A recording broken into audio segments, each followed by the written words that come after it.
Y no sé qué decirte. ¿Pero pidió un permiso municipal? Pidió de manera espontánea. ¿Te dejé pensando? Sí, la verdad que sí. No puedes ordenar un Estado, pero no podés prescindir de un Estado. No, eso no. El Estado es como si yo le dijera a mis hijos, arréglense solos. Porque mamá ya tiró mucha plata. Porque la economía brasileña, que es el 5 veces más grande que la Argentina. Bueno, en el fútbol eso que no se veía antes, ahora sí se ve. Y los clubes brasileños tienen un poderío económico sobre el fútbol del continente descomunal. Igual, vos agarras los equipos brasileños y de los grandes ninguno es una sociedad anónima. If you want to really see something that said, take a look at what happened.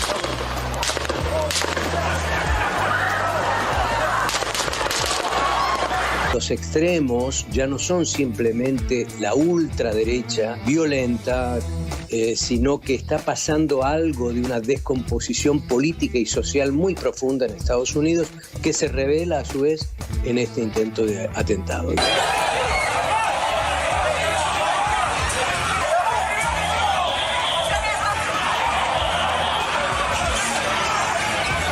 El impacto político, a priori puede favorecer a Trump en el sentido de generar una especie de apoyo y solidaridad con la víctima del atentado. Yo lo que digo como alternativa a empezar a desarmar el cepo es acelerar el crawling, o sea, el ritmo del 2% al cual devaluás mensualmente, pero en el marco de un acuerdo transitorio de precios y salarios para evitar ese traslado, aprovechando también la recesión que te amortigua, y después empezar a desarmar en otras etapas. No, porque ello es mala palabra, según la visión de ellos, entonces si hacen una devaluación del tipo de cambio, se le va todo a precios. Pero como se ha hecho público, tengo la necesidad de decirlo.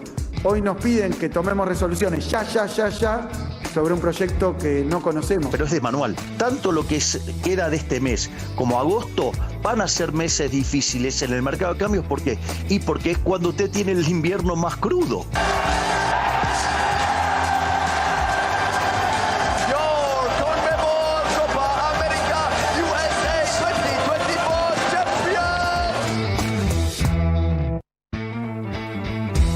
Estoy tentado en decir que es un hecho fáctico, que está comprobado científicamente que la sociedad argentina es una sociedad solidaria, que es una sociedad empática, que es una sociedad que entiende que el otro es un hermano o una hermana.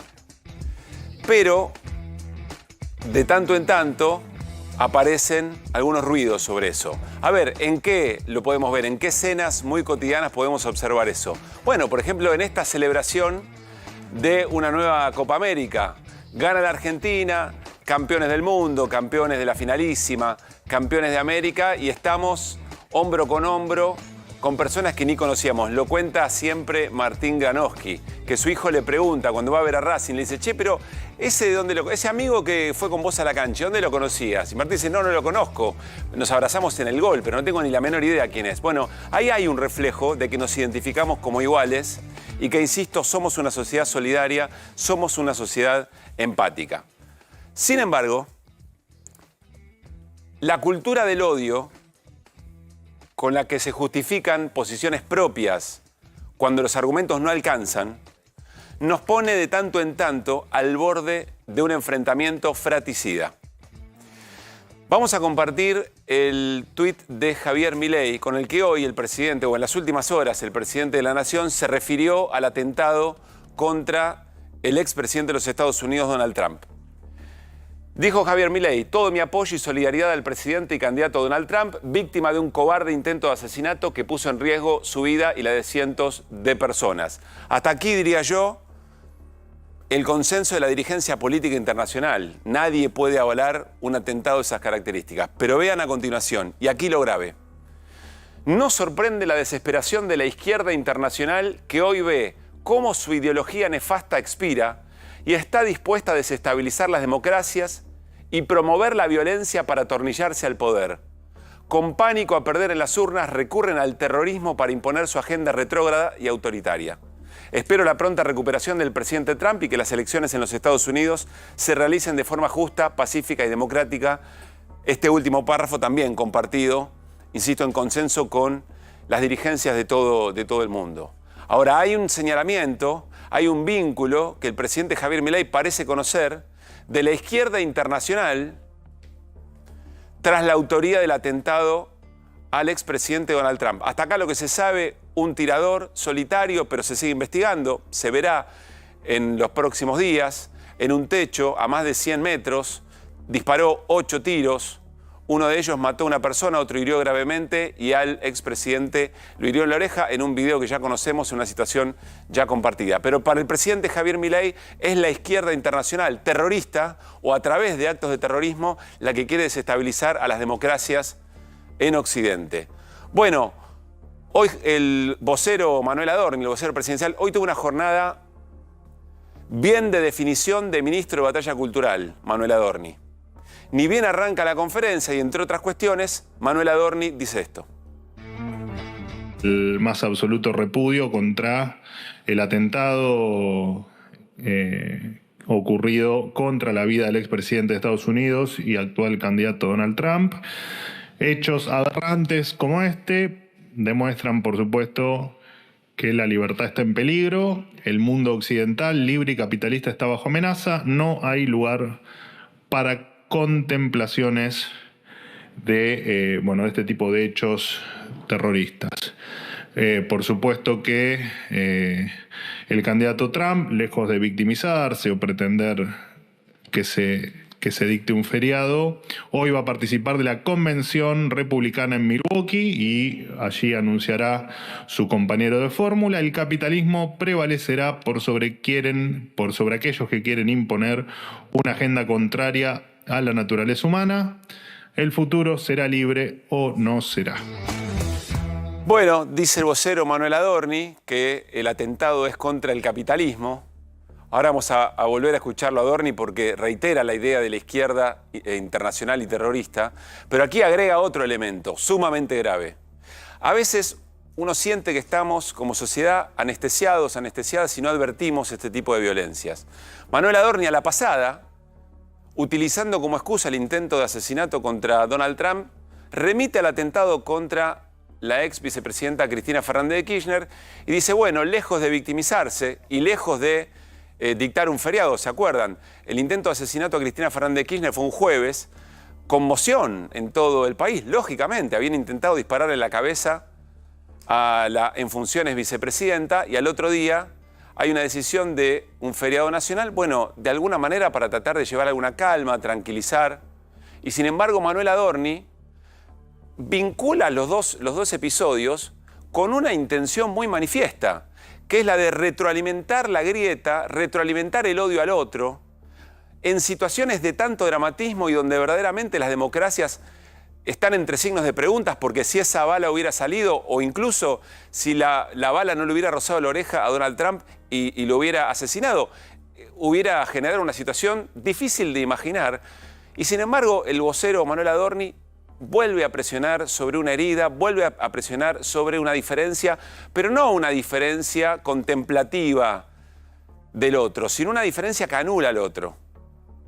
Y retroalimenta, insisto, una diferencia que nos aleja, no una diferencia que nos enriquece y nos complementa.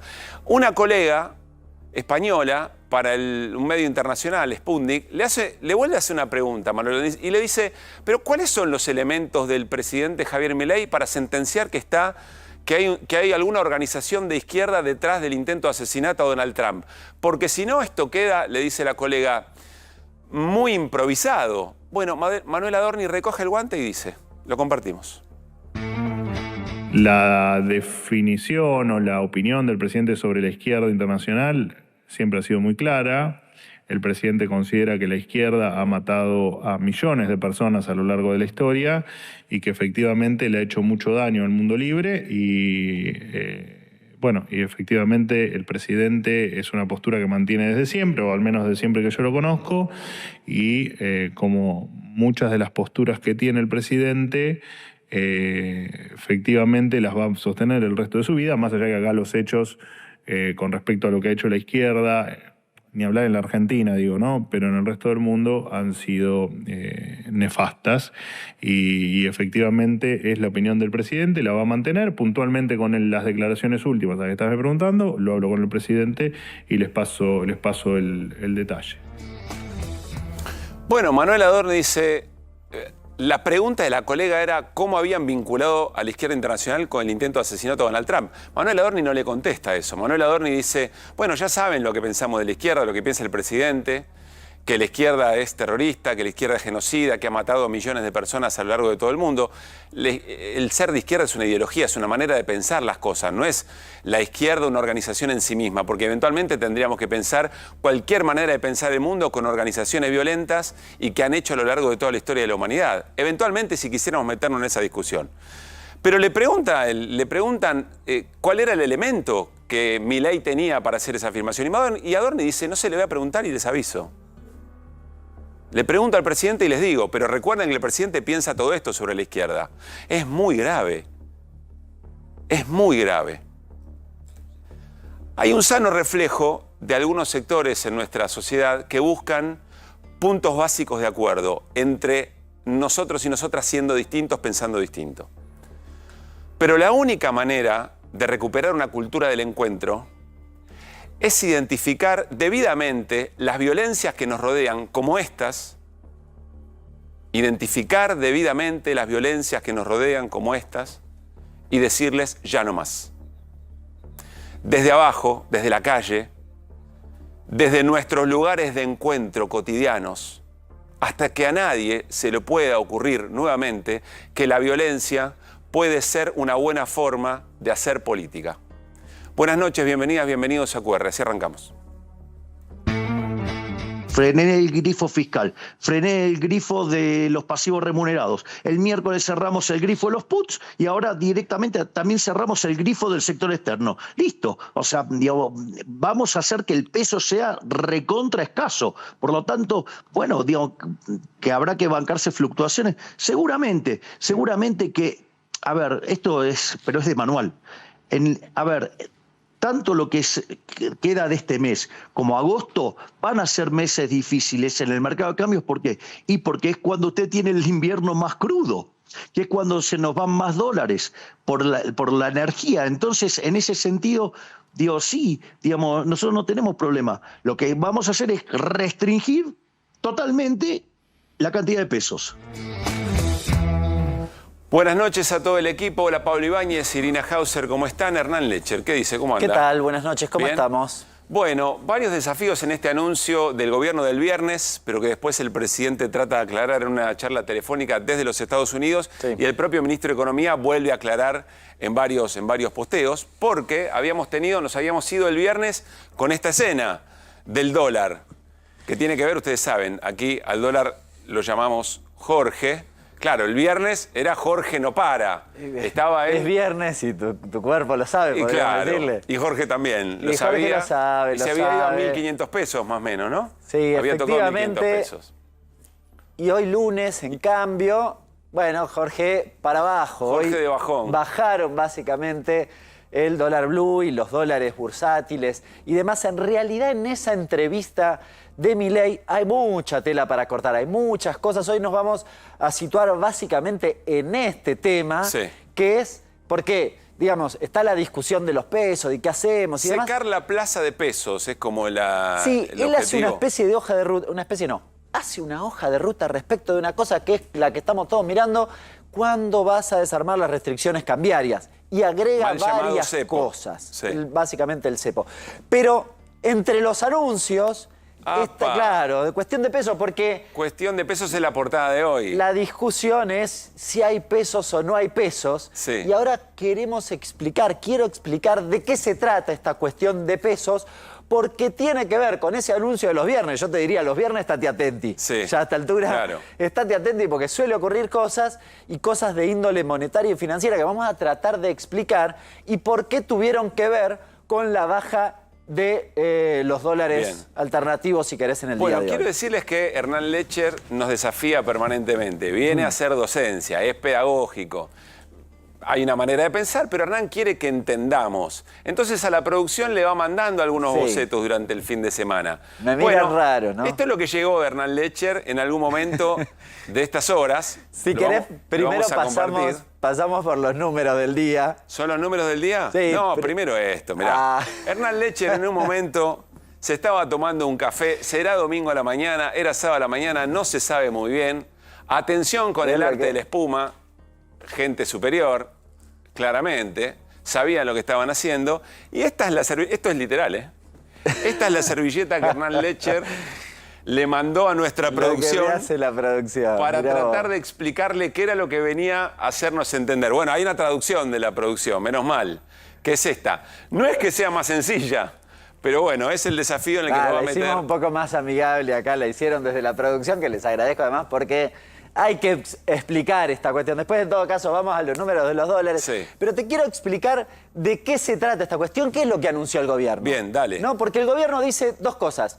Dice, yo voy a emitir para comprar dólares. Esto era una cosa que acá cuando vino Kachanowski, ¿te acordás que le cuestionaba? Le decía, dicen que no están Recién emitiendo. se fue, estuvo con Maxi hace un ratito. Bueno, pero estaban Sí. emitiendo. Sí. Bueno, entonces un poco recogieron el guante y dijeron, no vamos a emitir más. Pero como cuando hay dólares disponibles, el Banco Central tiene que comprar esos dólares y tiene que hacerlo con pesos y que eso es emisión, vamos a O sea, esterilizarlos. para comprar los dólares a los que está obligado, el Banco Central agarra la maquinita y emite los pesos necesarios. Exacto. Bien. Extiende la base monetaria, con eso compran los dólares, pero Sí. ahora dice, vamos a esterilizarlos, los vamos a recuperar, por decirlo de algún modo. Sí. Entonces, ¿qué hace el Banco Central? El Banco Central, fíjate, emite, Vamos por con el ejemplo, recorrido. 100 millones de pesos. Sí. Con eso compra comprar dólares. ¿En dónde? En el mercado oficial. Sí. ¿A cuánto? Al valor del dólar oficial. ¿Cuánto Bien. es? 9.20 era el día viernes. Sí. Por ejemplo, esto está hecho al día viernes, ahora lo voy a corregir, de hecho, sobre la marcha de lo que pasó hoy. Pero compra 9.20. ¿Cuánto compra? Casi 110.000 dólares. Sí. ¿Bien? ¿Y dónde van? Y bueno, van al Banco Central. Acumula los dólares en el Banco Claro, Central. esto es lo que decía Kachanowski. Mirá, ya está emitiendo. Claro. Esos pesos quedan acá en circulación y después te generan inflación, entre otras cosas. Esto bajo la idea de que la emisión es la única causal de la inflación, etcétera, etcétera. ¿no? Exactamente. Por eso hay un Entonces, problema ahí. Entonces, ¿qué dice el gobierno? No, los vamos a sacar esos pesos. ¿Y cómo vamos a hacer? Bueno, cuando el Banco Central tenga estos casi 110.000 dólares, va a ir a venderlos. Y vos decís, ¿pero para qué? Si los acaba de comprar. Bueno, pero los va a vender en otro mercado, no en ese mercado del dólar oficial, sino que ahora sí va a ir al contado con liqui. Supongamos, lo va a vender al blue. ¿Se entiende? Pero se va a hacer de más pesos. ¿Por qué? Y porque acá los vende más caros. Los compra a 9.20 y los vende a 1.400. Sí. ¿Se entiende? Se entiende. Bien, entonces, dicho en la práctica, la cuestión es, no va a vender todos los dólares. Ahí hay un poquito que acumula, que va a la reserva. El 35% más o menos, ahora bajó al 30% porque Sí. hoy bajaron los valores, pero el 35% los va a acumular. Entonces, con 70.000 dólares compraba los mismos 100 millones. Sí. Bien, o con 70 millones de dólares, compraba los mismos 100 millones de dólares. Bueno, y entonces se quedaba con la diferencia. Ya tenemos 38.700 dólares que el Banco Central acumulaba de diferencia, pero sacaba los pesos en circulación. Los emitió y se los sacó. Sí. Los emitió y los volvió, porque acá alguien le da los pesos. En realidad le dio bonos y los bonos los Está bien. vendió y les dio pesos, no importa. Detalles. Pero básicamente se llevó Lo los entendí pesos. perfecto. ¿Cuál Bien. es el problema o eventualmente acá el gobierno está interviniendo en el mercado? Sí, en los acá hay tipos de- varias cuestiones para Sí. analizar. La primera es esa que vos decís. Se supone que es un gobierno que viene a sacar restricciones o a no intervenir. Bueno, esto medio que va en Espera, un contramano. cachito antes. ¿El gobierno hace todo esto porque está preocupado porque le crece la brecha? Sí, ese es el tema principal en ok, realidad. adelante, bien, perdón. Estaba un poco chicaneando a los libertarios. Bien, Viste que muy Cristina les dijo, le escribió, tuiteó a Milei, le dijo, antes de que sus seguidores no los vuelva locos a sus seguidores, ¿verdad? Pero tenían que explicar una intervención cambiaria. Un libertario explicando una Si intervención. está vendiendo dólares Claro. en el contado. Algunos con decían, no, liquidación. esta intervención está bien, la otra no. Sí. Bueno, raro. Pero vamos a la cuestión de fondo. ¿Por qué hace esto? Básicamente porque quiere reducir la brecha. ¿Por qué? Porque la brecha ya en julio, y acá lo dijimos, al gobierno le preocupa la brecha. No le preocupa el 7.7 de desocupación, le preocupa la brecha. Y quería intervenir o quería hacer algo. Bueno, intervino, hoy logró que bajaran, de hecho, los dólares más con el olor que otra cosa, con la expectativa, te diría. Pero la cuestión de fondo, tal como venimos sosteniendo en este programa, no está resuelta. Al contrario. Porque ¿cuál es la cuestión de fondo? Que el Banco Central no acumula dólares. Y ahora va a acumular menos. ¿Se entiende? Porque de cada 10 le van a quedar 3,5 o 3. O sea, si le hubieran quedado 108.700 cuando hizo esa compra, pero estás emitiendo, le decían, ahora va a vender la gran mayoría. Es decir, así como 2 de entran, cada se 3. van o queda poquito. A ver, entonces explícanos la foto de hoy. Es decir, ¿Por qué? Bajó efectivamente la brecha, porque bajó el dólar ilegal o el dólar blue, pero al mismo tiempo subió el riesgo país y cayó la bolsa. Bueno, porque los transacción. mercados, acá hay dos cuestiones. Es opinión igual. Acá no hizo esto hoy el Banco Central, no es que lo tiene que hacer en el día, Sí. con lo cual, digamos, tiene margen, pero en algún momento va a intervenir acá y va a vender una parte en el CCL. Ahora, lo que vieron los mercados es básicamente que esto no cierra por todos lados, no cierra por todos lados. La expectativa dentro del CCL es si van a operar y medio que a la baja iba a estar el mercado del Claro. CCL, pero bajaron los bonos en dólares. Sí, están confirmando que van a poner los dólares para que baje los dólares paralelos. Y acá muy importante, de hecho acá tenés los datos de cuánto compró en dólares hoy, solo 40 millones, Caputo lo festejó, pero son solo 40 millones, fíjate cómo se estancó acá, se estancó, no estás en los niveles de Sí. acumulación de dólares. Entonces, el que tiene, volvamos a algo que charlamos acá, el que tiene un bono en dólares, Sí. dice, fantástico, vas a intervenir, pero con esa intervención, para bajar la brecha, en realidad yo estoy más lejos de cobrar mi bono en dólares. Claro, Bien. porque vos acumulás menos reservas. Claro, con lo cual es bastante razonable que los bonos en dólares hayan bajado. Por eso el riesgo país, que es el riesgo que me la devuelvas, sube. En buena medida sí, y de hecho el gobierno hizo otra cosa a la par de esto para intentar neutralizar eso, que dijo, bueno, miren, a los que tienen un determinado bono y qué sé yo, lo tengo que pagar en enero del 25. Pero voy a depositar ahora la plata y la voy a dejar en garantía en el Bank of New York, en el Boni, para que vos veas que yo tengo los dólares. Sí. ¿Se entiende? Y que no me lo voy a gastar acá. Claro, para tratar de neutralizar esto, que es la razón de fondo. Los mercados, sí, todo muy bien. En el mercado del contado con liqui la cosa bajó, pero en lo que tiene que ver con el valor de los bonos, el resultado no fue positivo. Vamos a ver qué pasa en el futuro. Yo no sé si la brecha la van a sostener a raya. Hoy lograron que esto efectivamente fuera así, pero insisto, en el fondo lo que está mirando el mercado es que vos no tenés dólares y esto no va a resolver eso. En la entrevista que recién veíamos, no sé si te fijaste, que Milei en un momento empieza a decir, bueno, miren, en realidad el fondo nos deja gastar 3.000 millones de dólares más, nosotros en este momento, porque en este momento es donde se consume energía, siempre las reservas en dólares van para atrás, y empieza a justificar esto que estamos viendo. Bien, y intenta, o eso que veíamos en la placa hace un ratito, o intenta explicar que eso no es un problema para este gobierno. Bien. Ahora, el problema de fondo es que no acumula dólares, y el problema que trae aparejado eso es que respecto del desarme de las restricciones cambiarias sigue habiendo un gran signo de interrogación. Bueno, extraordinario esto, ¿eh? Entendimos. Me encantó. Pusimos en pantalla la servilleta del domingo por la mañana de Hernán Lecher, extraordinario. Bueno, en un ratito le voy a hacer una pregunta a Me Hernán ponen para la hablar. servilleta de Lecher. ¿Vos te parece?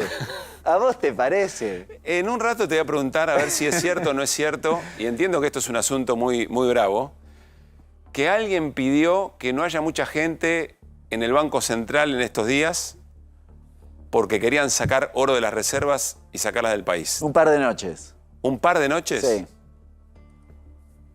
Bueno, en un ratito nos contás. Dale. ¿Qué sabés? Perfecto.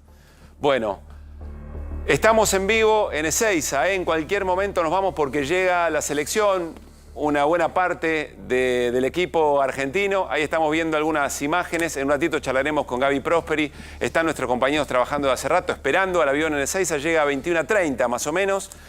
El avión que traslada al equipo argentino bicampeón de América. Irán a un brindis en Ezeiza y estaremos allí palpitando la llegada de este equipo, de esta generación extraordinaria, probablemente la mejor selección argentina de todos los tiempos, y ahí arranca, por supuesto, el debate. Bueno, está Facundo Nejamquis con nosotros, enseguida vamos a charlar con él, director de Opina Argentina. Vamos a preguntarle por qué es lo que está viendo el gobierno de Javier Milei en cada una de las dimensiones en que se la puede analizar. En la relación con la calle, en la relación con los mercados y en su manera de ser, en el factor Milei que ha sido tan eficaz para cultivar legitimidad, para cultivar apoyo, y si lo ve intacto o si efectivamente está tocado con el correr de estos 7 meses de gestión. Javier Milei dijo en esa entrevista que mencionábamos antes que el pánico debe ser cero respecto a lo que está pasando con el mercado del tipo de cambio. Dale. Nada de pánico. cero pánico. Segundo punto, que es lo más importante, hay una anomalía que estamos observando, que es el dólar está subiendo, pero nosotros estamos comprando dólares. Sí. Es decir, en general ocurre lo contrario, cuando uno está comprando dólares porque está cayendo y en realidad uno vende dólares cuando está subiendo. Es decir, esta es una situación verdaderamente anómala y por eso nosotros ahora, digamos, vamos a hacer un nuevo upgrade de la política monetaria. Esto es muy importante. Nosotros en la primera fase del programa económico fue emisión cero. Sí, déficit cero. Sí. Eso significó en la primera etapa hacer que el déficit fiscal, sí, que eran 5 puntos del PBI, ir a déficit cero. De hecho, lo logramos. Cuando lo logramos en el mes de enero, dijeron que era transitorio, que tenía cosmética, que no sé cuántas cosas. Buenas noches, Facundo, ¿cómo estás? Hola, Pablo, ¿cómo estás? ¿Bien? Gracias por venir. No, a vos. Ya hablábamos un poco, tratamos de traducir cuál era la decisión de fondo en términos económicos del presidente. Te quiero preguntar, cuando Milei habla así, yo sé que se lo puede medir de muchas maneras, vamos a compartir nos trajiste algo de lo que publicaron en esta semana. Pero cuando Milei habla de esta manera, ¿con qué eficacia lo hace en términos de la tranquilidad que le quiere llevar a su auditorio? Bueno, a ver, evidentemente el gobierno está atravesando una crisis de confianza en este momento. ¿Sí? ¿La identificás de esa manera? Bueno, a ver, vamos a ver, sinteticémoslo así. Sí. Primero 6 meses de gobierno, 3 desafíos que el gobierno superó. 1, confianza en la opinión pública. La gente que lo votó no tuvo el crecimiento espectacular de otros presidentes en sus inicios de gestión, pero la gente que lo votó mantuvo la confianza en el presidente, independientemente de que fue un presidente que hizo un ajuste fuertísimo en los primeros 6 meses de gobierno. Superó el desafío de la calle, en el sentido que la Argentina no es más conflictiva en términos de la calle, de lo que es históricamente la Argentina, con un gobierno que está haciendo un ajuste fortísimo y que podría tener mucha más conflictividad en la calle de la que tiene. Y es el gobierno quizás más débil en términos parlamentarios de la historia argentina, en términos de capacidad de fuego, en términos legislativos, con menos diputados, con menos senadores. Logró doblegar el brazo del Congreso, en el sentido que, si bien aspiraba a una ley de 600 artículos, logró una ley de 300, 250, que ningún presidente en el inicio de su gestión logró quizás cambios tan importantes en poco tiempo. Claro. Y en esa situación de debilidad. Entonces, uno dice, primero 6 meses, 3 desafíos. Ahora, cuando terminan esos 6 meses, evidentemente hay algunas inconsistencias. No porque yo sea economista, yo la verdad que eso dejémoselo a Hernán, que entiende mucho mejor que yo, y a otros economistas que plantean que el programa económico tiene dudas o presenta dudas respecto de su sustentabilidad en el tiempo.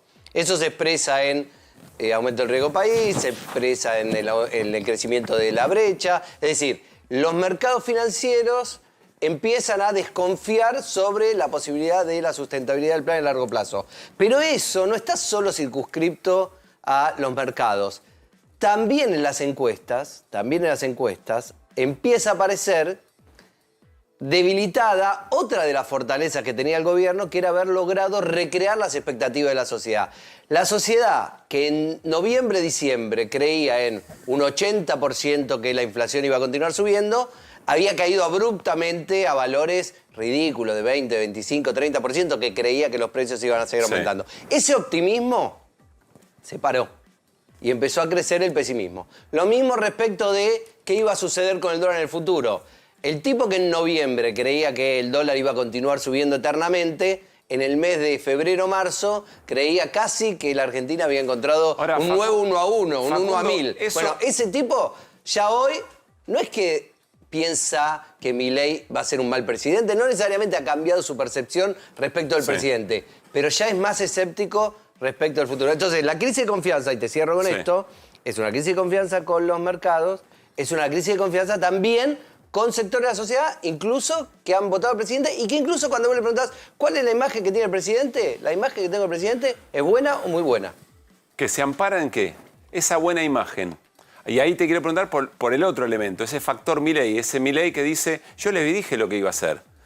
Y además, cada vez que veo un obstáculo, señalo enemigos y voy para adelante en cuarta o en quinta. Bueno, primero, a ver, el conjunto de votantes que... Primero hay que decir que es algo que me gusta discutir un poco en televisión, porque a veces se cae en el gentismo, entonces uno tiene que discutir y decir, la gente cree, la gente no es una unidad. Entonces, la gente es una parte de la gente, sobre todo casi todos los que votaron a Milei, siguen confiando en Milei. Eso es 50, 55% de la población. La mitad más un poquito. Algo así como si fuese la hinchada de Boca. La mitad más un poquito. Disculpen, me sale un poco el bostero, pero bueno. Estamos todos muy futboleros. La mitad, claro, aprovechemos. La mitad más un poquito confía en Milei. La otra mitad no.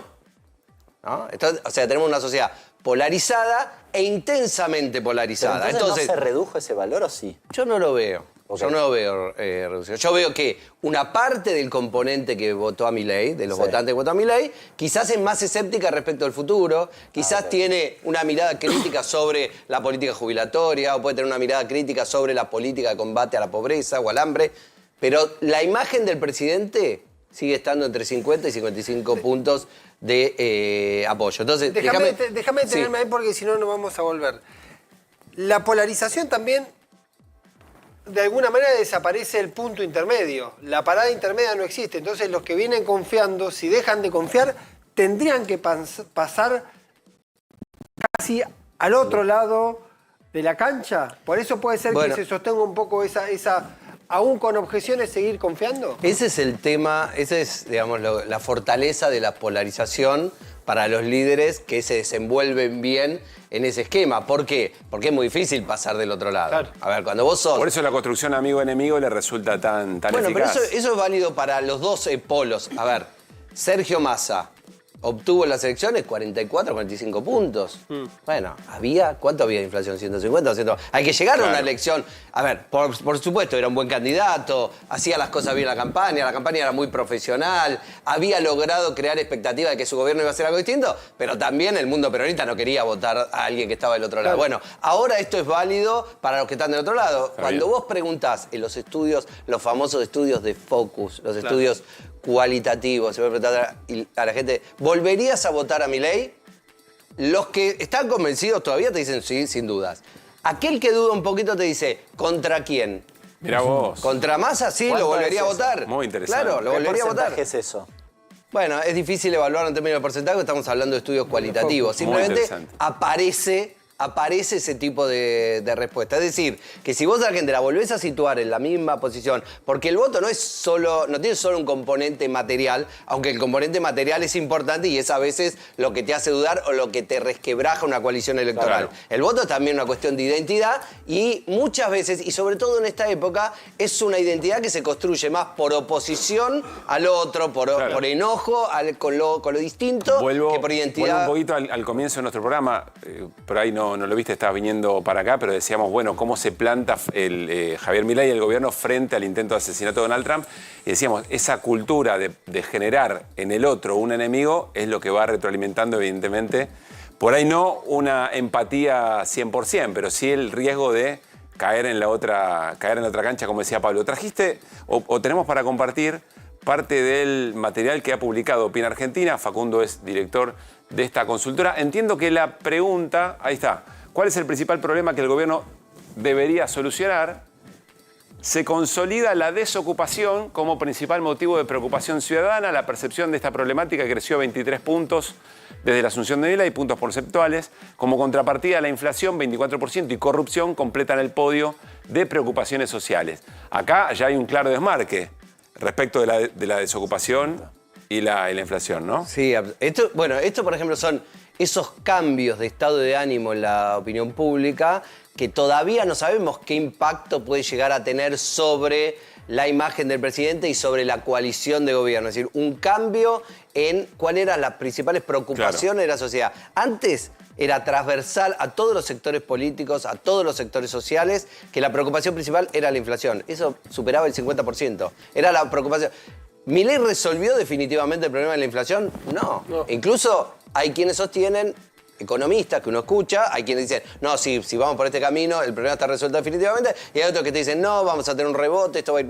Sin embargo, en la sociedad ha dejado de ser el principal problema, por un lado, porque la desocupación pasa a ser un problema importante, pero al mismo tiempo porque Milei construyó un relato alrededor de su política de ajuste del gasto público, de que eso va a traer como consecuencia una baja de la inflación, y eso es creíble para sus votantes y es creíble para una parte importante de los argentinos que incluso van más allá de sus votantes también. Una exitosa narrativa. Una exitosa narrativa, exitosísima narrativa que también está muy apoyada en el cumplimiento de un contrato electoral. Ya te paso. En el cumplimiento del contrato electoral, él dijo: yo voy a ajustar el gasto público cuando llegue y con eso vamos a bajar la inflación, y lo está haciendo, y además eso es un relato que está instalado en los medios de comunicación y en la discusión pública hace años, de que si vos bajás el gasto público, baja la inflación. Entonces también la gente cree en eso. Vamos a ver si eso finalmente se verifica. Última ronda de preguntas, Siri. Perdón, vos dale. Volvemos, en esa narrativa, o sea, vos decís, hay más de un 50% que todavía lo banca, ¿no? Que lo sostiene. ¿Qué es? ¿Esa narrativa lo que sostiene ese apoyo o es otra cosa? No, a ver, es una combinación de factores, ¿no? Es, por un lado... Para mí es un misterio, no sé.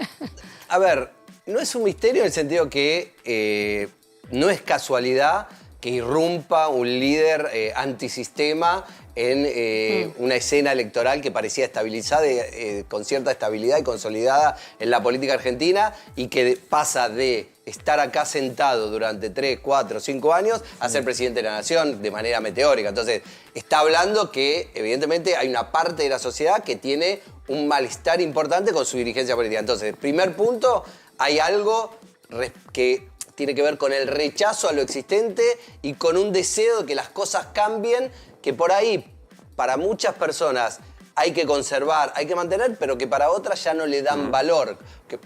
El clásico ejemplo es todos aquellos que defienden la educación pública pero que no utilizan la educación pública. Y la gente que utiliza la educación pública te dice: quiero escaparme de acá, ¿cómo me escapo de acá? Pero no del valor educación pública. ¿Cómo voy hacia un... que por ahí después cuando llegan al otro lugar no es tan bueno, tiene los mismos déficits que la educación pública, pero hay un deseo de correr ahí. Entonces ahí vos tenés una divergencia entre un valor que se sostiene desde una posición ideológica, pero que después el que hace uso de ese servicio, como la salud pública, lo mismo, nosotros defendemos la salud pública, y después el tipo que va al hospital público dice: hago 8 horas de cola, el servicio que me dan es mal. Entonces, ahí hay un problema de disonancia entre la experiencia vivida y el valor que evidentemente cruje y hace que, de alguna manera, una parte de la sociedad esté buscando otras cosas. Después hay una crisis a nivel global con la democracia que hace que fenómenos como este, porque a veces se intenta explicar, no, la culpa de Macri, la culpa de Cristina, la culpa... Y en realidad...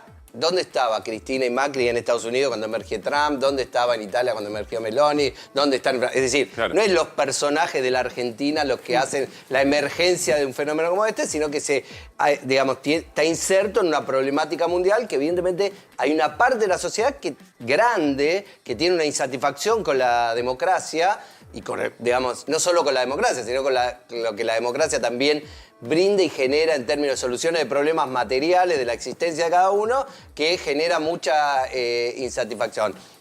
Entonces, me parece que eso es el encuadre general. Y después me parece que hay cuestiones que tienen que ver con el propio Milei, que trabaja muy bien su narrativa y muy bien su discurso sobre una parte de la población que no quiere volver al pasado, que no le gusta lo que pasó en la Argentina. Todas esas cosas juntas. Entonces, esa combinación de elementos es lo que te explica Milei. Ahora, la pregunta es, ¿con eso te podés sostener hasta el final?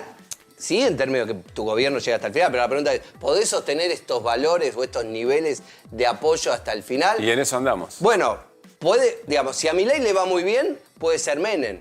Si a Milei no le va tan bien y no hay éxito en lo económico, también puede ser Bolsonaro. Es decir, un tipo que construye una identidad política alrededor de valores, del odio, de la bronca, del enojo, pero que no le permite después ganar elecciones.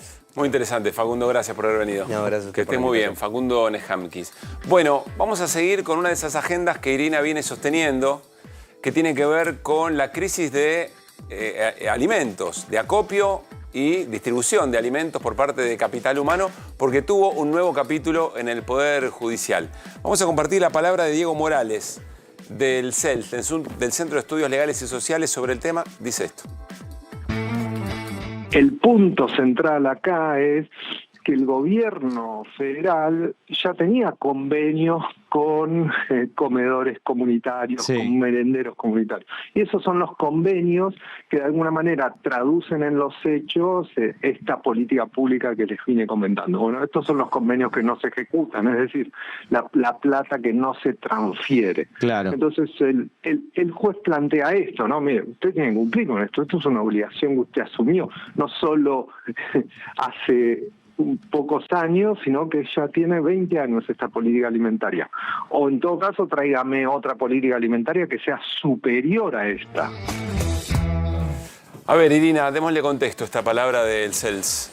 El viernes, cuando estaba por empezar la feria judicial, te estoy diciendo muy cerca de la medianoche, un juez del Fuero Contencioso Administrativo, Walter Lara Correa, sacó una medida cautelar en un caso que nos viene mencionando Juan Grabois insistentemente, un amparo colectivo.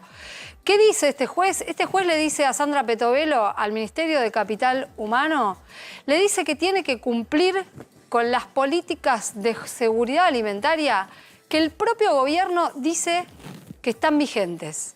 ¿Se entiende lo que digo? Sí, sí. Dice, Cumplan con lo que ustedes dijeron. Cumpla con lo que ustedes mismos dicen que está vigente. Es decir, cumplan, sí, con la garantía de la seguridad alimentaria, con la garantía del derecho a la alimentación. ¿De quiénes? De las personas que asisten a los comedores comunitarios. Esto no es un dato menor, porque el gobierno viene diciendo, nosotros no le queremos dar la comida a las organizaciones sociales, no queremos intermediarios, no queremos nada. Bueno, este juez está diciendo, los comedores comunitarios son un actor muy importante para garantizar la seguridad alimentaria.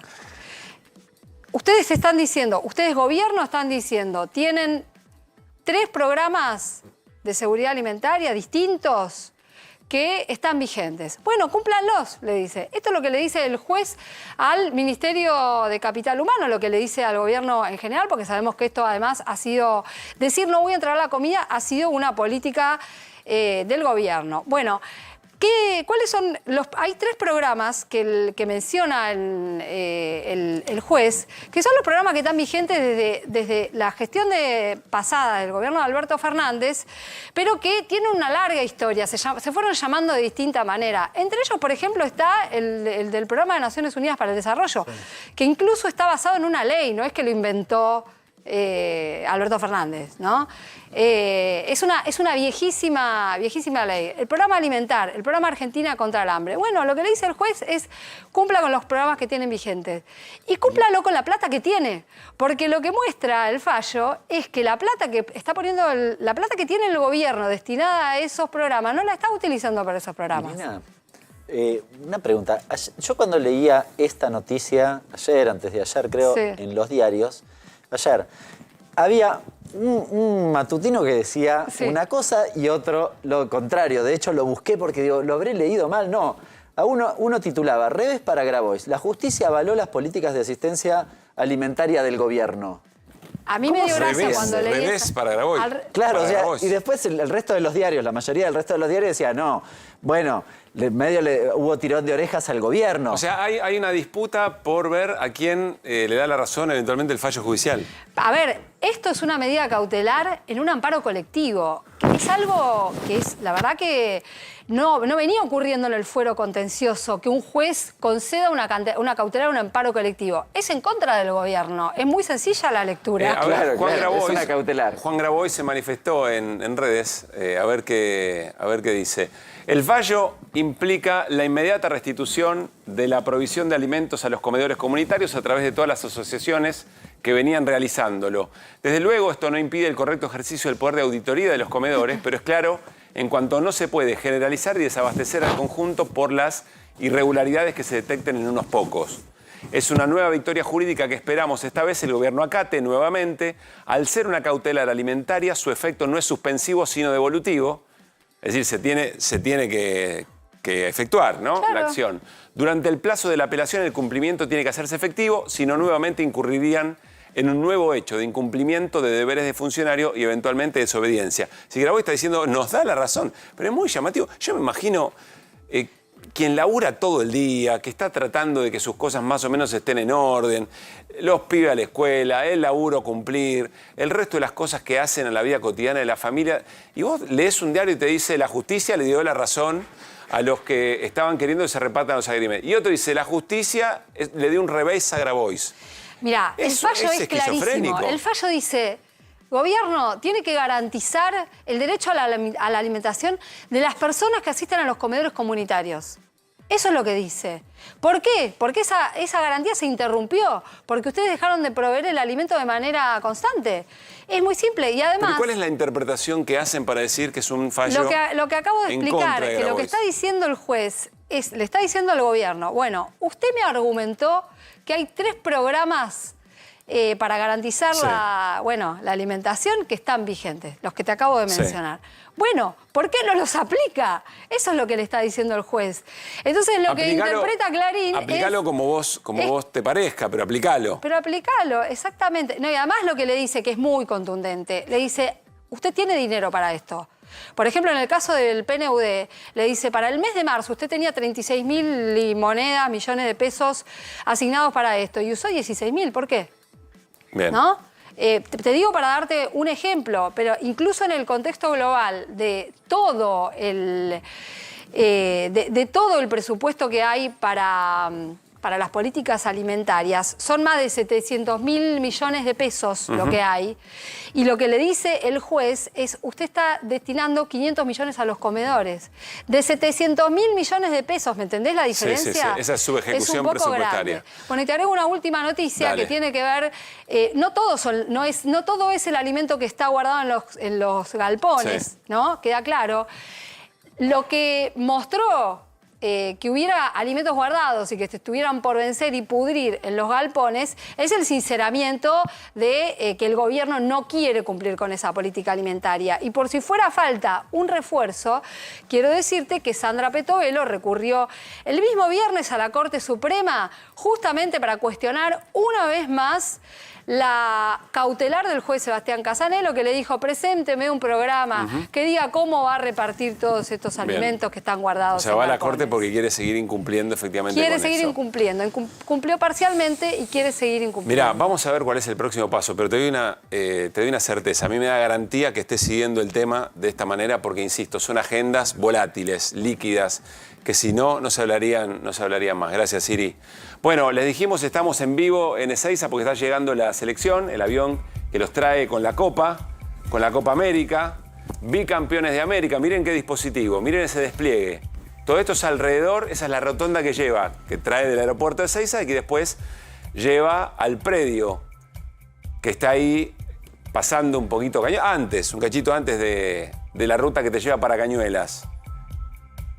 Estamos en vivo, insisto, siguiendo los pasos de la selección, que se reencuentra con su gente. No es todo el plantel, muchos ya incluso parten para... Son 11 jugadores, ¿no? Un poquito más. Un poquito. Tengo entendido que eran 14, 15. Bueno, me parece que son menos. Que ya acaba de aterrizar hace unos minutos el avión con la selección. Bueno, todo esto volvió de alguna manera es una suerte de déjà vu, pero que en otro gobierno, sobre qué hace la selección, de qué manera celebra con su gente la obtención del título. El presidente Javier Milei les ofreció la Casa de Gobierno para salir al balcón y efectivamente mostrar la copa. ¿Usted iría al predio de AFA a felicitar y a saludar a estos jugadores que han representado también a la Argentina? Sí, me encantaría, pero es decisión de ellos, el respeto hacia la decisión que ellos tomen y si ellos consideran que quieren usar el balcón, les cedo el uso del balcón. Si ellos estarían dispuestos a recibirme y saludarlos, para mí también sería un placer. Así que, pero esto es una decisión que tienen que tomar ellos, porque este es un triunfo de ellos, es el premio del logro de ellos. Bien, no está claro qué va a ser la selección, irá al predio de AFA, creo que hay un brindis en el predio de Ezeiza. No parecía que esté probable la visita a Casa Rosada, hoy me lo descartaban en la AFA y prácticamente me lo descartaban en Casa Rosada, siempre poniendo como condición o como marco que había sido una invitación de disponer por parte del presidente el ámbito sobre todo de el balcón de Casa Rosada que da a Plaza de Mayo, eventualmente si querían ir. Cuando ya se supo que venían pocos jugadores, empezó a desinflarse la idea. No es un buen momento entre el gobierno y la AFA. Claro. La AFA puede mostrar, más allá de matices, discusiones, te gusten más o no los referentes de la AFA, que está atravesando un periodo absolutamente exitoso en lo que tiene que ver con resultados deportivos y por lo tanto eso también complicaba un poco este contacto. La información que había hoy es que prácticamente no había habido información, por lo menos, de referentes del gobierno directamente con el titular de la AFA, con el Chiqui Tapia. Por lo tanto, salvo que hubiese una negociación por otra vía, a través de otros intermediarios, nadie especulaba o nadie contemplaba la posibilidad de que haya una instancia de los jugadores. Momento de tensión, recordemos, por todo el tema de las sociedades anónimas deportivas. El gobierno quiere avanzar con esto. La AFA, por supuesto, se resiste. Históricamente así lo ha hecho. ¿Hay alguna novedad sobre esto? Contamos la semana pasada cómo había sido todo el proceso. La información hoy es que la reglamentación, que te acordás que te conté que le habían propuesto una diputada, Santillán, con un empresario, Guillermo Tofoni, acción de la que también participaron Daniel Scioli como secretario de Deportes y Julio Garro, exintendente de La Plata, como subsecretario de Deportes. Esa reglamentación está ya prácticamente lista para salir. Para publicarse de un momento a otro. Hoy una fuente muy importante del gobierno me decía, está la decisión tomada, hay que ver si sale en las próximas horas, si sale a lo largo del día o a lo sumo la semana que viene. Es curioso, ¿no? Porque este modelo de gestión de los clubes eventualmente logra estos triunfos en medio probablemente de la mejor selección en mucho tiempo, o de las mejores selecciones para entrar en esa polémica, y es acá cuando el gobierno pretende que tenga legitimidad la idea de cambiar la base. Algo que, o eventualmente que podría romper la tradicional manera de entender nosotros a los clubes y llevarnos a esta distopía que mencionábamos el otro día. También es cierto que en el gobierno admiten que es el principio de un camino. Sí. Que esto indudablemente, si sale... Empezar ahora a dar la piedra. Si sale finalmente la reglamentación, posiblemente haya un paso de judicialización, como ya lo hubo con el decreto, que después sea necesaria una intervención de la IGJ para intimar a la AFA que eventualmente cumpla lo que dispone el DNU. Y hay un marco que yo te lo contaba el viernes, pero para mí está en el fondo de esta historia. Es difícil imaginar que haya empresarios, salvo que estén muy dispuestos a rifar dinero, que acepten hacer una inversión de muchos millones de dólares, o de 2 o 3 o de 20 millones de dólares, solamente atado a la reglamentación de un DNU que además está a tiro de que 130 diputados un día se pongan de acuerdo y lo volteen. Es decir, inseguridad jurídica, pero insisto, además en un clima de mucho respaldo además a nuestro mucho fútbol. Respaldo. Porque uno puede pensar, Pablo, que esto puede tener tironeos en términos jurídicos. O eventualmente, si querés, institucionales porque interviene el Congreso, etcétera. Pero se resuelve en el clima que hay, sobre todo el fútbol. Yo creo que eso se resolvió, Pablo. Eso no es un dilema para Javier Milei, cuando el otro día tuiteó la lista de los jugadores, dónde juegan ahora, olvidando de dónde salieron los jugadores. Evidentemente hay un paso para él, un proceso para él que saca de la evaluación del contexto esto que estás vos claramente observando, es decir, ¿por qué si venís de quizá el proceso, por ahí vos lo decías, no sé, no soy un experto, pero posiblemente la etapa más exitosa del fútbol argentino en cuanto a resultados, ¿por qué justo en ese momento aparece esta propuesta? Bueno, ojo, porque el presidente puede creer que puede llevarse todo puesto en el momento en que lo tiene que hacer. Y hay algunas cosas que surgen, viste, por ahí se pueden tomar las decisiones más profundas en un montón de cuestiones que te hipotecan el futuro por 30, 40, 50 años. Un endeudamiento, el RIGI. Y por ahí eso no levanta o no calienta o no pone crítico el humor social como otras cosas que van al corazón de nuestra manera de nuestra manera. Te voy a decir una cosa, mirá. Yo entiendo que el presidente lo dice porque hay una realidad que es que los jugadores salen de las canteras de los clubes, después se van muy rápido a jugar afuera. Y son esos clubes, todopoderosos los que lo disfrutan, creyendo que el ingreso de capitales privados pueden transformar a nuestros clubes, a Vélez en Bélice, por ejemplo, o a River en Núñez Millonnaires, y que eso haría que se queden. Pero yo te digo, el arraigo popular de los jugadores tiene que ver con los clubes de origen, que es lo que preparamos. Mirá, vamos a compartirlo porque recién lo mencionaste. ¿Cómo hace el presidente de la Nación y Federico Sturzenegger para explicar el libertarismo y el anarco-libertarismo y todo lo que vos quieras cuando hay una realidad concreta? Que Emiliano Martínez sale Mar del Plata de General Urquiza, que Cristian Romero sale de San Lorenzo, Barrio Las Flores en Córdoba, que Otamendi del Villarreal y Barrio Nuevo en San Fernando, que Nahuel Molina del Club Náutico Fitzsimón en Córdoba, que Gonzalo Moltién del Tala en González Catán. Todos clubes que la gente conoce y arraiga.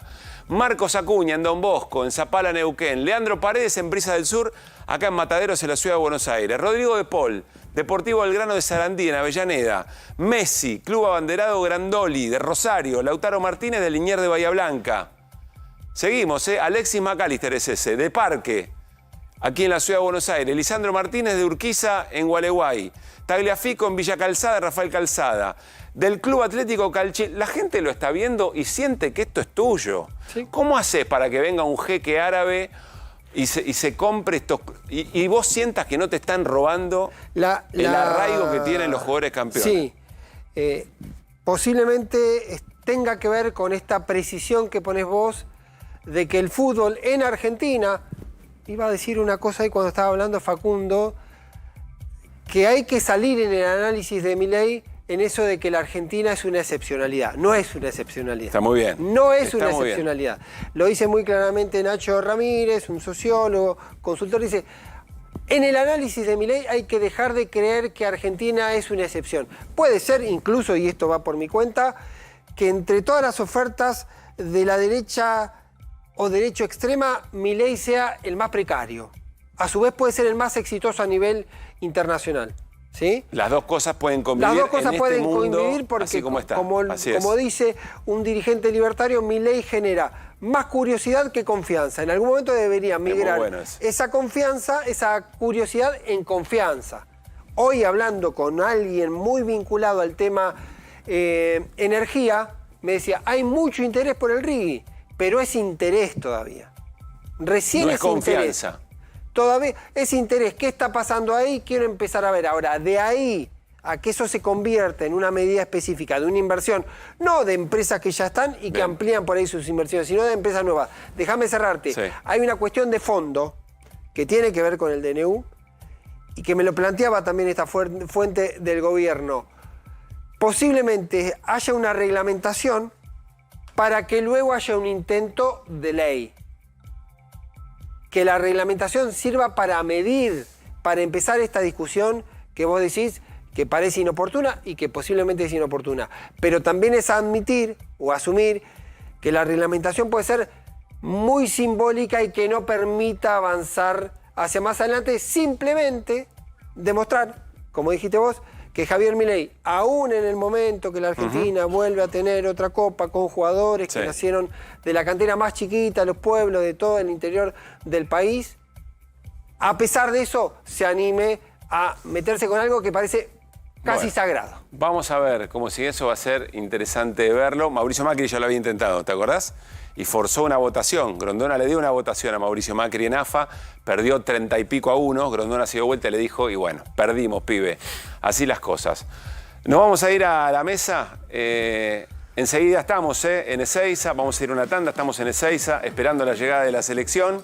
Tenemos mucho para charlar, nos vamos a meter con un especialista en temas internacionales, a ver qué es lo que dejó el atentado contra el expresidente Donald Trump. Está nuestro compañero Ariel Sack desde Estados Unidos para contarnos también últimas novedades, pero llegó el momento de ahorrar en combustible. ¿Sabías que si te pasás a GNC ahorrás miles de pesos por mes? Pensá en gas argentino, pensá en economía y medio ambiente, pasate a GNC. Tanda y todo esto que te conté, QR hasta las 11.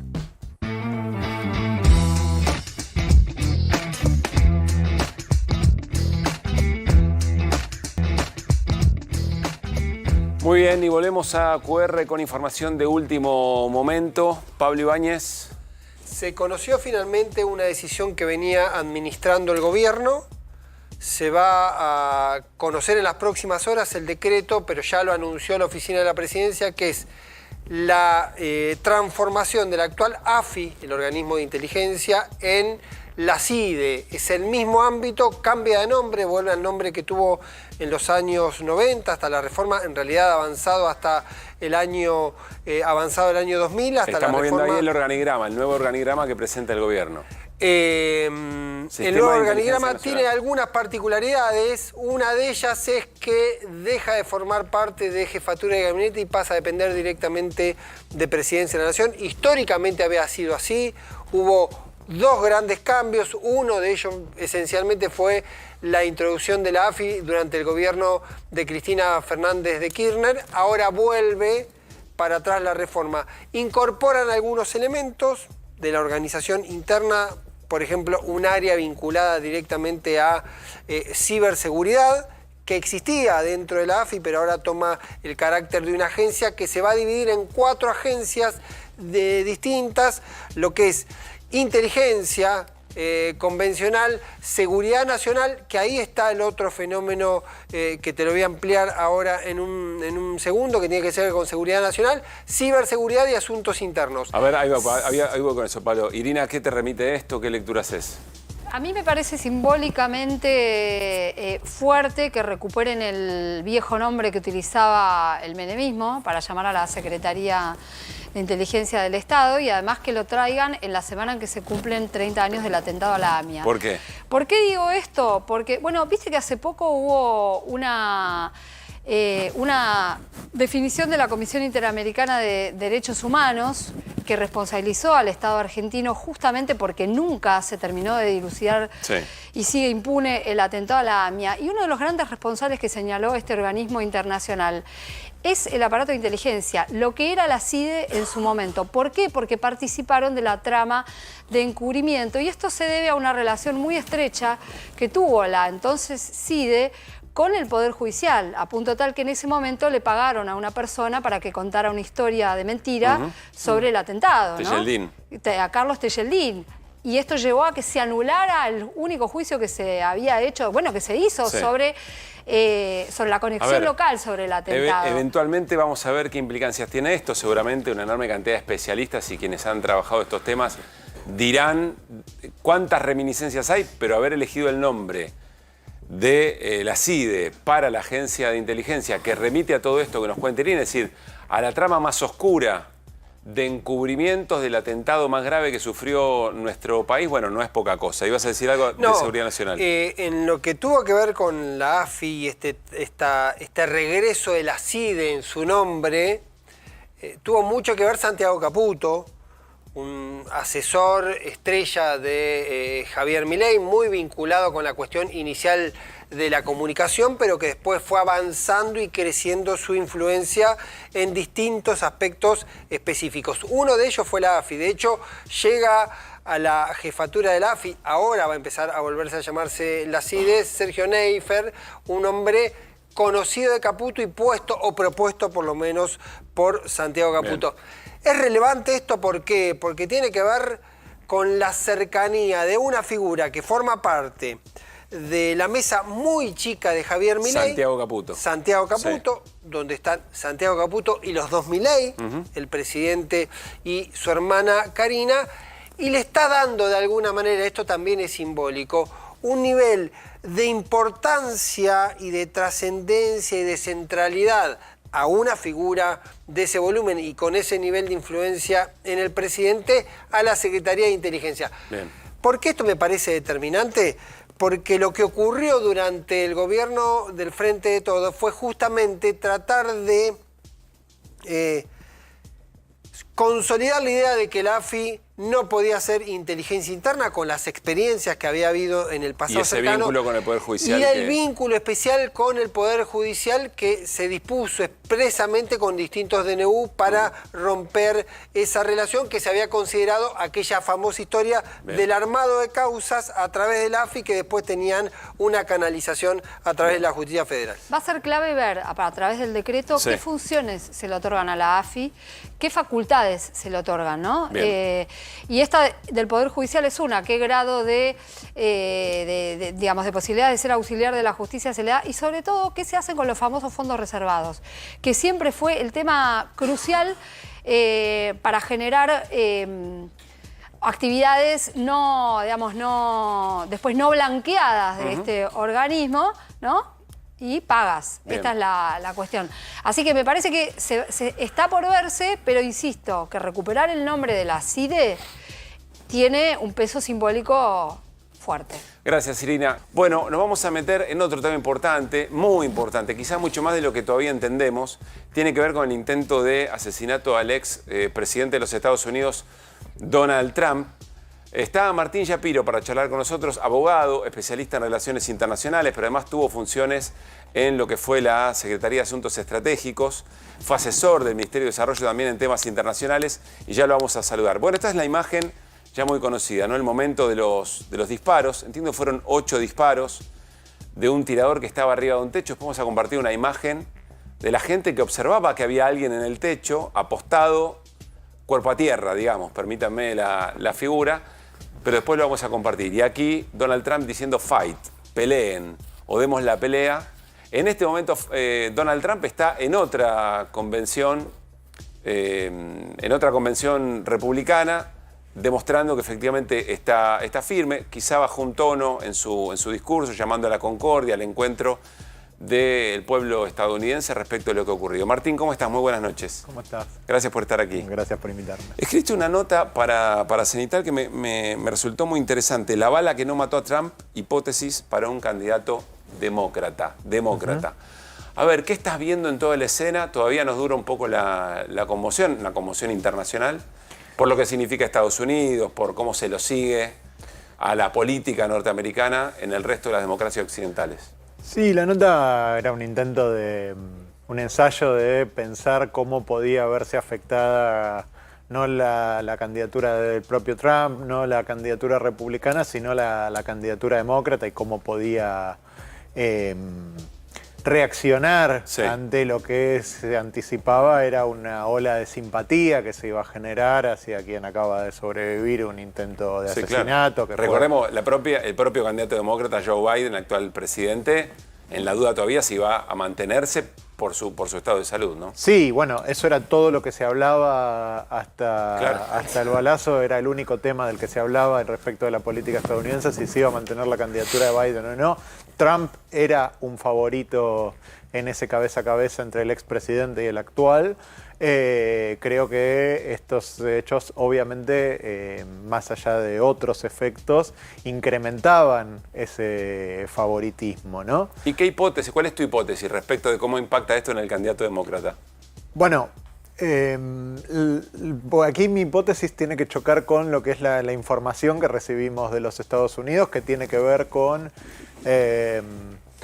por distintos motivos se está disipando el movimiento para reemplazar la candidatura de Biden y está retrayéndose un poco a la espera de cómo evolucionen los hechos. Y ahí hay dos posiciones, una que dice que hubo un nivel de agitación social provocado por esto, que haría malo que otro nuevo nivel de agitación que tiene que ver con reemplazar un candidato, que es algo de por sí traumático cuando no hay una perspectiva de primaria, sino que estas ya pasaron, cuando habría que hacerlo en una convención, cuando hay discusiones, no es obvio cómo se haría ese proceso ni quién lo reemplazaría. Entonces sumar agitación social podría ser malo. Y después hay un sector, digamos, dentro del Partido Demócrata que habló en condición de unanimidad con varios de los medios más relevantes de los Estados Unidos, que dice, bueno, la elección está perdida, nadie debería ir a quemarse, por ponerlo en una elección que está perdida, hay que mantener la candidatura de Biden porque... lo contrario sería quemar un cartucho que no tenemos tantos. Yo creo que en esta coyuntura tal vez tiene sentido presentar alguna candidatura que esté por fuera de la polarización de los Estados Unidos durante los últimos años, y eso es lo que intenté postular como ensayo, en un marco en el cual para los Estados Unidos no es de ninguna manera inédito que haya ejercicio de violencia contra dirigentes políticos. No quiero hablar de que fue violencia política porque no está claro que esto haya sido así, pero violencia contra dirigentes políticos la ha habido en muchas ocasiones anteriores con motivaciones políticas o con otras. Digo, el atentado contra Reagan era una persona que quería en el 81 impresionar a Jodie Foster. Acá lo que sabemos del tirador por lo menos es alguien que si tenía una ideología política, al menos con la información que tenemos y con las incertezas que da una investigación en curso, era una persona más bien afín a las ideas republicanas que expresaba Donald Trump, una persona que contrariamente a las primeras especulaciones que aparecieron en la red de Elon Musk, no pertenece a la izquierda política ni está relacionado de alguna manera, y una persona particular también, un joven de 20 años que no tenía presencia, por lo menos rápidamente discernible en redes sociales, ¿no? Después creo que renunció el encargado del servicio secreto o lo echaron. Quiero compartir algo de Pablo, para seguir charlando de lo político, pero quiero compartir unas imágenes que se conocieron esta tarde que tiene que ver cómo algunas personas que estaban participando, personas comunes que estaban participando de la reunión política encabezada por Donald Trump, ahí lo estamos viendo, podemos darle continuidad, observaban que había alguien en un techo y que estaba en posición, insisto, de tiro, en posición de cuerpo a tierra. Van diciendo, mira, ahí está, ahí hay uno ahí arriba, se lo puede ver claramente. Ahí está, acostado, dicen.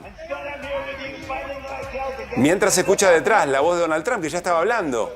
Es decir, fue minutos antes o segundos antes, efectivamente, del atentado. Ahora a ver la imagen se lo ve mucho mejor. Ahí lo empiezan a identificar. Ahí se está moviendo. Y ven cómo se pone a compartir, es decir, en posición de tiro. Bueno, es decir, la gente común ya había identificado algo raro, que había alguien que estaba en esa posición, en ese techo. Bueno, las autoridades ni se habían dado cuenta. Es más, ahí alguien le dice, bueno, le avisé a la policía. Y después, efectivamente, bueno, en esa misma posición es donde lo matan al tirador, es decir, donde el servicio secreto, las fuerzas de seguridad terminan matando, abatiendo al tirador. Toda una situación realmente muy, pero muy preocupante. ¿Ibas a decir, Pablo? No, pensaba porque leí anoche la nota de Martín y me parecía encontrar una mirada, si se quiere, un poco optimista, en el sentido de decir, bueno, puede ser que si Trump, en este caso víctima del ataque, también expresa la polarización, que Estados Unidos, que creo que es la idea final de él, busque una cosa totalmente antagónica a eso, vaya justamente, tenga el efecto contrario.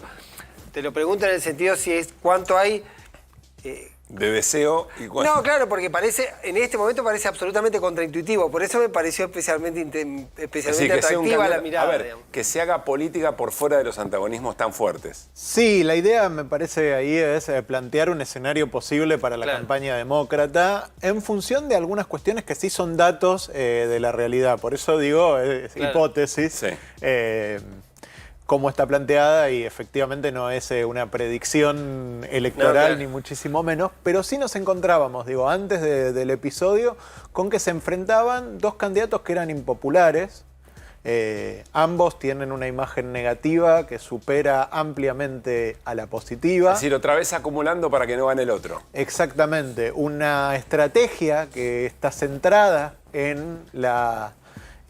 no en el rechazo a lo que hay y no tanto en el deseo y en el apoyo a quien está, más allá de que Trump es fuerte en la base republicana, pero digo, lo que moviliza a un montón de votantes independientes a convertir a Trump en favorito tiene que ver con la impopularidad de Biden y viceversa. La estrategia demócrata cuando hablaban era darle el micrófono, darle la comunicación a Trump. Entonces el planteo, que de vuelta no es de ninguna manera una predicción electoral, es si de estos elementos se puede construir una candidatura diferente, que forzosamente no puede venir del lado republicano porque ya tuvieron primarias, porque tienen un candidato consolidado y encima lo ha consolidado aún más este episodio. Sí, ahora, y una pequeña cuando uno mira la violencia así política que ha habido en los Estados Unidos, me parece que el episodio más importante fue el intento de toma del Capitolio y de impedir la jura de acuerdo a las elecciones, con desconocimiento de las elecciones. Entonces ahí Trump, que fue víctima de un acto de violencia,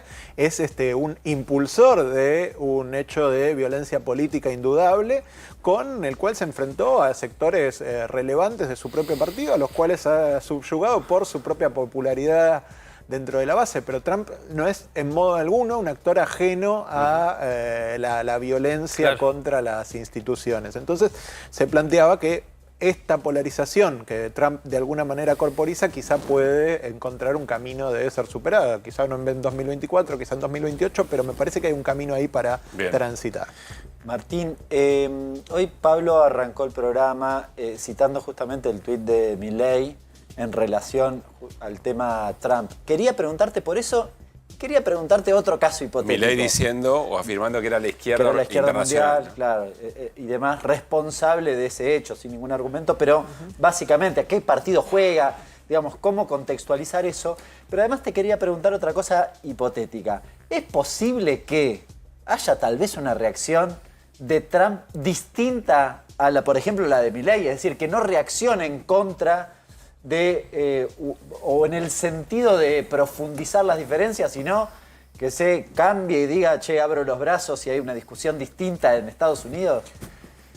A ver, diría, empiezo por el final, que de lo último, hoy se conoció, porque se está llevando adelante, como señalabas Pablo, la convención del Partido Republicano, y se conoció quién va a ser el candidato a vicepresidente, que es J.D. Vance, senador por Ohio, un senador con muy poco tiempo de ejercicio en el cargo, fue electo en la última elección legislativa, en las de medio término, que es un personaje que tuvo un mensaje muy similar al de Javier Milei cuando fue el episodio, diciendo que el discurso de Joseph Biden es el que había impulsado este acto. Misma línea había tenido uno de sus hijos, pero es cierto que cuando uno ve lo que publicó Melania Trump y cuando uno ve lo que dice Donald Trump, ha adoptado un discurso diferente, más conciliador, más de palabra de un estadista, incluso alineado en cierto sentido con el del propio presidente Biden, que también llamó a bajar la temperatura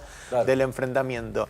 Yo creo que por las propias características del movimiento trumpista es muy difícil que ese tipo de impulsos se consoliden, pero sí creo que de cara a la campaña, con una persona que tiene una base absolutamente leal, que no necesita más elementos para el entusiasmo, ¿no? Ese puño en alto con la bandera estadounidense, esa foto que ya mismo Trump dijo es icónica sobre su propia foto, no va a tener problemas de entusiasmo y movilización de la base, y entonces puede enfocarse en los independientes, puede enfocarse en los que dudan y en los que ven a la sociedad demasiado dividida y tal vez dudan sobre su candidatura. Yo no veo que su movimiento pueda convivir demasiado con eso, por quienes son las Marjorie Taylor Greene, las personas más salientes que lo han apoyado. Y en el caso del presidente Milei, me parece que hay una cuenta, un cálculo político que supone también que Donald Trump es un clarísimo favorito y que él intenta subirse a un movimiento que ha integrado espiritualmente, en el sentido de declarar su apoyo, incluso cuando esto no era claro, ¿no? Digo, el presidente, cuando era diputado, señaló que no confiaba en los resultados de la elección estadounidense y señaló dudas sobre la democracia estadounidense en términos que tal vez hace 15 o 20 años eran impensables en un político argentino, ¿no? Martín, muchísimas gracias por haber venido. Gracias. Martín Shapiro. Bueno, nos vamos a ir una tanda. Al regresar seguimos pendientes de la llegada de la selección. Tenemos mucho más para contarles en QR hasta las 11 de la noche. Dale. Esperando la selección. Vos nos decís. A ver. Bueno, acá ahora vemos la gente que está sobre el puente se ha movilizado hacia la izquierda, hacia lo que es la autopista Riccieri. Nosotros teníamos entendido que el micro venía para acá, para la rotonda, para la entrada principal. De hecho, estamos todos los medios apostados aquí. Habrá que ver si decidieron en último momento hacer otro tipo de recorrido. Veremos qué ocurre, porque ahora vemos que la gente y la policía se está corriendo hacia lo que es la derecha y hacia el rulo, reitero, de la autopista Riccieri, para que nos ubiquemos hacia la ciudad de Buenos Aires. Habrá que ver si han decidido a último momento cambiar el recorrido, porque todos estamos esperándolos aquí a los jugadores, a la caravana, estamos todos aquí esperándolos. Bien. Esperemos que no hayan cambiado el recorrido, porque si no, no tenemos a los jugadores cerquita y la gente también se va a empezar a desesperar. Entendemos que no, que van a dar una vuelta y van a venir hacia aquí, porque realmente estamos, no solamente el dispositivo de policía, sino también lo que es todo el dispositivo de camarógrafos y de los canales de televisión esperando a los jugadores aquí. Muy bien. Pero nosotros estamos con la expectativa, obviamente, a flor de piel, como toda la gente aquí, esperando a los jugadores, con bombos, con pancartas, los chiquitos sobre los hombros de los papás, todos tratando de que llegue el micro lo más rápido posible. Bueno, Gabriel, a ver, nos quedamos por supuesto ahí atentos, a ver si podemos pispear cuando llegue el micro. Yo propongo pantalla partida, Woody, te estoy organizando el aire. Propongo pantalla partida, nosotros seguimos con 2 o 3 cositas antes de cerrar QR. Gaby Prosperi allí está en vivo para traernos todo lo que vaya ocurriendo en ese tramo final de la llegada de la selección hasta el predio de Ezeiza. Bueno, enseguida viene Babi, para hacer Basta Babi, seguramente, no sé cuánto Babi, si es muy futbolero. ¿Es futbolero, Babi? ¿Sos futbolero, Babi? ¿Sos futbolero? ¿Sos futbolero? No, cero. Bueno, no me gusta el fútbol. Sí. No, el primer hincha de Babi, ¿no? Dijo que no, pues no último, el primer hincha, bueno. Hincha de Tigre, muy bien. Bueno, a ver un ratito la seguimos y estamos, insisto, a la espera de que llegue efectivamente el micro. Le quiero preguntar a Hernán, lo vamos a detallar seguramente mañana, pero alguien sugirió, Hernán nos va a contar quién, que hace algunos días, ¿digo bien? Sí, en el mes de junio. En el mes de junio. Alguien pidió, no solamente una noche, un par de noches, que no haya mucha gente en el Banco Central para poder sacar cosas del Banco Central que terminaron en un avión yéndose del país. ¿Digo bien? Sí, no eran escritorios, digamos. No eran muebles. No. No eran utensilios tampoco de administrativos. ¿Qué Básicamente, aparentemente, en 2 días del mes de junio, el gobierno o la conducción del banco decidió que hubiese poca gente en el Tesoro para sacar básicamente lingotes, subirlos a un avión y llevarlos a Londres. Lingotes de oro. Lingotes de oro. ¿De qué estamos hablando? De las reservas del Banco Central. No están todas las reservas allí, pero hay parte del oro allí. Y aparentemente hoy estaría esa parte, estamos hablando de unos 450 millones de dólares. ¡Epa! En Londres. ¿Esto qué significa? Bueno, la pregunta... ¿Por qué alguien querría sacar lingotes? Pero, primero, ¿es habitual que se tome la decisión de sacar lingotes de oro del Banco Central y se los lleve afuera? Hoy el diputado Sergio Palazzo, además titular de la bancaria, hizo un pedido de información pública para que se explique, porque la gravedad de esta cuestión, que por cierto no es habitual, la hizo en 2016 el macrismo. En aquel momento, ¿sabes quién estaba también de vicepresidente del banco? ¿Quién? Demian Reidel. ¿Te suena? El actual Demian Reidel, el jefe de asesores de Milei. El mismo, exactamente. ¿Para qué fue en aquel momento? Para poner en custodia el oro, hacerse de algún otro activo, ganar plata con ese otro activo, supongamos dólares, comprar un bono X, ganar con ese bono y después recuperar el oro. El oro nunca se recuperó. O sea, para laburar el oro. Sí, básicamente cambiás un activo por otro. Para mí lo grave es que no se lo cuenten a la sociedad. Que no le cuenten a la sociedad que estás cambiando los activos del Banco Central o que lo estás poniendo en custodia, no sé, en el Banco de Basilea para cambiarlo por dólares.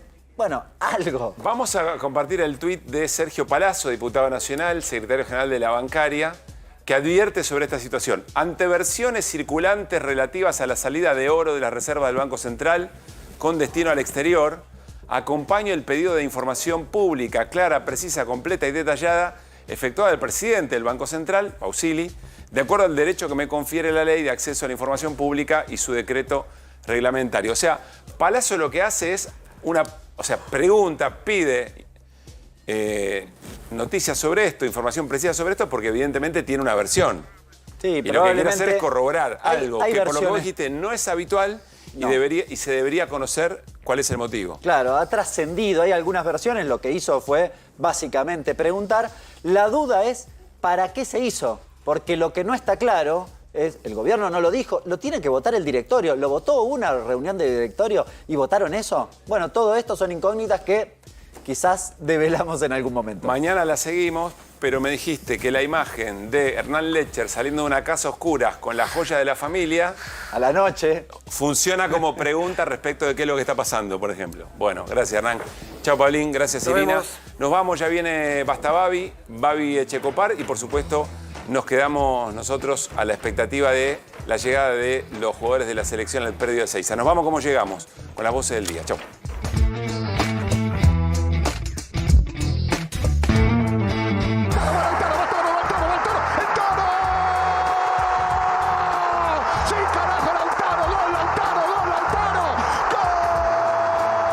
Es verdad, está cortada la calle. Y no sé qué decirte. ¿Pero pidió un permiso municipal? Pidió de manera espontánea. ¿Te dejé pensando? Sí, la verdad que sí. Vos podés ordenar un Estado, pero no podés prescindir de un Estado. No, eso no, El Estado es como si yo le dijera a mis hijos, arréglense solos. Porque mamá ya tiró mucha plata. Porque la economía brasileña, que es el 5 veces más grande que la Argentina. Bueno, en el fútbol eso que no se veía antes, ahora sí se ve. Y los clubes brasileños tienen un poderío económico sobre el fútbol del continente descomunal. Igual, vos agarras los equipos brasileños y de los grandes ninguno es una sociedad anónima. If you want to really see something that said, take a look at what happened.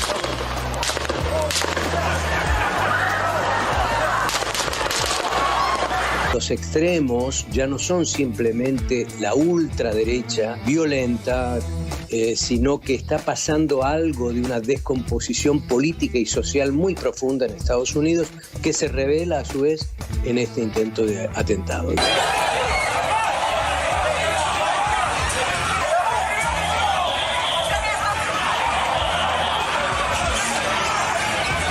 El impacto político, a priori puede favorecer a Trump en el sentido de generar una especie de apoyo y solidaridad con la víctima del atentado. Yo lo que digo como alternativa a empezar a desarmar el cepo es acelerar el crawling, o sea, el ritmo del 2% al cual devaluás mensualmente, pero en el marco de un acuerdo transitorio de precios y salarios para evitar ese traslado, aprovechando también la recesión que te amortigua y después empezar a desarmar en otras etapas. No, porque ello es mala palabra, según la visión de ellos, entonces si hacen una devaluación del tipo de cambio se le va todo a precios. Pero como se ha hecho público, tengo la necesidad de decirlo.